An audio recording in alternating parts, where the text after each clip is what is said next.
Di sebuah sudut kota yang jarang dilalui kendaraan besar, berdiri sebuah bangunan kos tua yang sudah lama tidak terawat sempurna. Bangunan itu hanya satu lantai, memanjang dengan 5 pintu kamar berjajar. Catnya sudah kusam dan sebagian mengelupas. Dari 5 kamar itu, hanya 1 yang terisi. Sisanya terkunci rapat, berdebu, seolah lama ditinggalkan. Di depan bangunan kos, tumbuh pohon rambutan tua yang rimbun. Saat musim berbuah, rambutan merah menggantung lebat, namun jarang ada yang memetiknya. Daunnya sering berguguran dan menutupi tanah di bawahnya. Tepat di belakang bangunan, bambu-bambu hijau menjulang rapat. Batangnya saling berdesakan, menciptakan suara gesekan khas setiap kali angin bertiup. Suara itu sering terdengar seperti bisikan panjang di malam hari. Menuju kos tersebut hanya ada jalan setapak dari batako, tersusun seadanya. Beberapa batako sudah retak dan tidak rata, sehingga jika hujan turun, air menggenang di sela-selanya. Malam hari, jalan itu hanya diterangi 1 lampu kuning redup di ujung gang, membuat bayangan bambu memanjang hingga ke depan pintu kamar. Penghuni satu-satunya kos itu adalah seorang gadis Indonesia bernama Alia, berusia 22 tahun. Ia merantau untuk bekerja dan memilih kos itu karena harganya murah dan lokasinya cukup dekat dengan tempat kerjanya. Saat pertama kali datang, pemilik kos hanya berpesan singkat, kalau malam jangan sering keluar kamar. Awalnya, Alia menganggap semua biasa saja. Siang hari kos itu terasa sunyi namun aman. Cahaya matahari masuk dari sela daun rambutan dan suara burung dari arah bambu terdengar menenangkan. Namun saat malam tiba, suasananya berubah drastis. Udara terasa lebih dingin dan keheningan menjadi terlalu pekat. Beberapa malam pertama, Alia mulai mendengar suara langkah pelan dari arah kamar kosong di sebelahnya, seperti orang berjalan perlahan di lantai semen. Saat ia membuka pintu, lorong kos kosong. Pintu-pintu kamar lain tetap tertutup rapat, berdebu. Tak ada tanda-tanda kehidupan di malam lain. Ketika angin bertiup kencang, bambu di belakang kos bergesekan keras.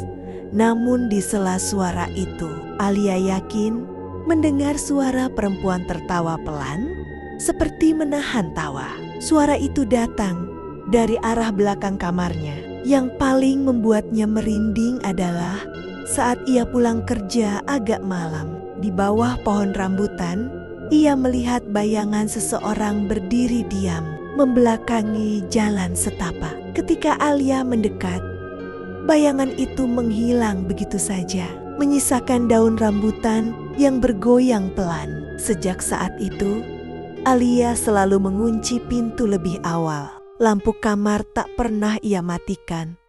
Bahkan saat tidur, ia mulai menyadari bangunan kos tua itu bukan benar-benar kosong. 5 pintu memang ada, namun mungkin bukan hanya 1 yang berpenghuni.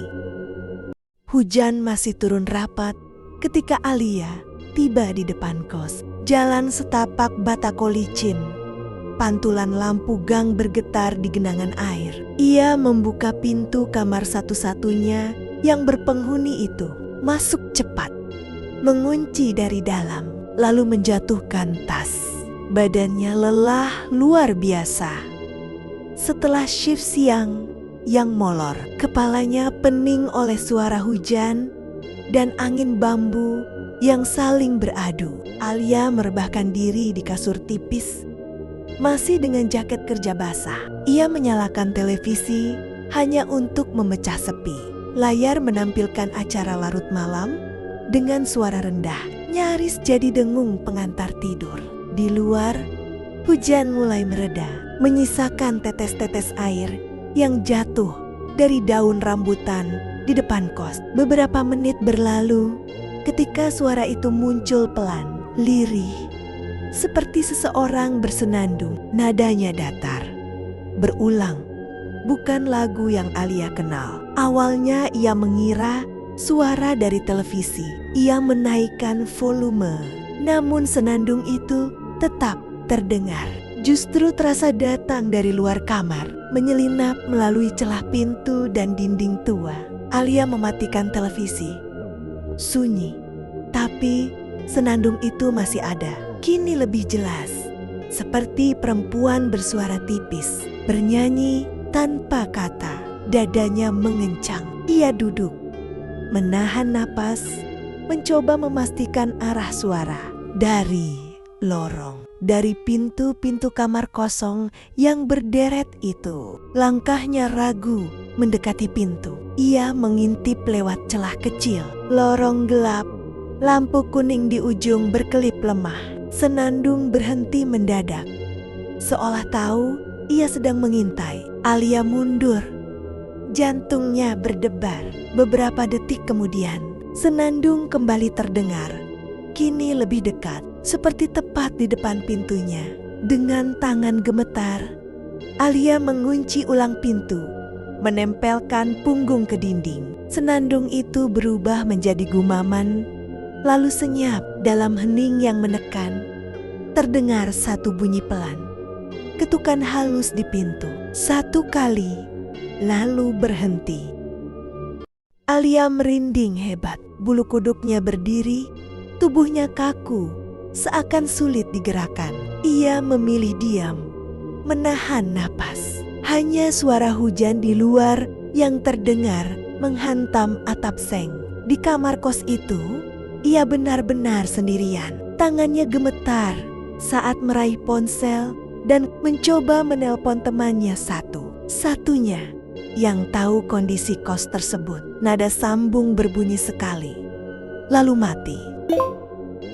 Ia mencoba lagi, hasilnya sama. Dadanya mulai sesak. Rasa takut merambat pelan tapi pasti. Belum sempat ia menenangkan diri, dari arah lorong kos terdengar suara tangisan panjang. Tangisan itu lirih di awal, lalu perlahan membesar, serak, dan terdengar sangat dekat. Bukan tangisan anak kecil, bukan juga orang dewasa sepenuhnya. Seperti suara yang tertahan lama, penuh kesedihan. Alia menutup mulutnya agar tidak berteriak. Air matanya jatuh tanpa sadar. Matanya menatap pintu kamar yang tipis, seolah berharap itu cukup kuat melindunginya. Tangisan itu berhenti mendadak. Sunyi, terlalu sunyi. Beberapa detik berlalu yang terasa seperti menit. Jantung Alia berdetak semakin kencang, hingga tiba-tiba terdengar suara langkah pelan di luar kamarnya. Langkah itu berhenti tepat di depan pintu. Nafas berat terdengar jelas dari balik kayu pintu yang sudah lapuk. Alia memejamkan mata, memeluk lututnya erat-erat, berdoa dalam hati agar malam itu cepat berlalu. Di tengah ketakutannya, suara itu berbisik lirih, seolah memanggil namanya. Suara yang asing, namun terasa sangat dekat. Alia tak berani bergerak sedikit pun. Ia hanya bisa menahan tangis, menyadari bahwa bangunan tua ini mungkin menyimpan lebih banyak rahasia daripada yang pernah ia bayangkan. Alia akhirnya memejamkan mata rapat-rapat. Tubuhnya meringkuk di atas kasur tipis sambil menarik selimut hingga ke dada. Bibirnya komat-kamit membaca doa yang ia hafal sejak kecil. Meski suaranya bergetar karena rasa takut yang belum juga hilang. Tangisan misterius itu perlahan meredup, berganti dengan suara hujan yang masih jatuh di luar. Jantungnya berdegup kencang, namun kelelahan setelah seharian bekerja dan ketegangan malam itu perlahan mengalahkan rasa takut. Tepat pukul 1 pagi, Tanpa ia sadari, Alia tertidur dalam keadaan lampu masih menyala. Pagi harinya, cahaya matahari menembus celah tirai kamar kos. Alia terbangun pukul 8 pagi dengan kepala sedikit berat dan badan terasa pegal. Ia sempat terdiam beberapa saat, memastikan suasana benar-benar sunyi. Tidak ada suara senandung, tidak ada tangisan, hanya suara daun bambu bergesekan tertiup angin. Namun ingatan tentang malam sebelumnya membuat dadanya kembali terasa sesak. Setelah memberanikan diri keluar kamar, Alia berjalan menuju warung kecil di ujung jalan setapak Batako. Di sana, sambil duduk di bangku kayu dan memegang segelas teh hangat, ia akhirnya bercerita kepada pemilik warung tentang apa yang ia dengar semalam. Suaranya pelan, matanya sesekali melirik ke arah bangunan kos tua itu. Ceritanya didengarkan dengan wajah serius, membuat Alia semakin yakin bahwa apa yang ia alami bukan sekadar perasaan. Ia pulang ke kos dengan pikiran penuh tanya, menyadari bahwa malam itu mungkin bukan yang terakhir ia merasakan hal aneh di tempat tersebut.